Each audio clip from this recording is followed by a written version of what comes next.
Please visit our playlists. Photoshop with t-shirt printing, Corel Draw with t-shirt printing, YouTube tips, film or video editing tutorials, cooking and salads, basic accounting tutorials, makeup tutorials, military news update, sorry, skincare, travel vlog, chess assassin playlist. This game happened during the Zurich International Chess Tournament in 1953 between Efem Geller and Max Euwe. Efem Geller opens with d4. Euwe replies with knight to f6.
A brilliant sacrifice that will remove the queen from guarding the c2 square.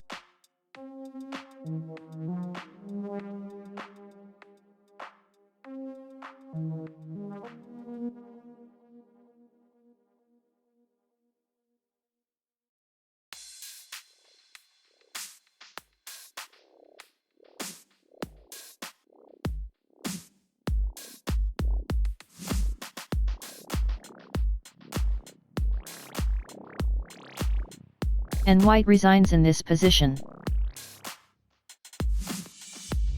That is all for now, and please don't forget to like and subscribe. Thank you for watching.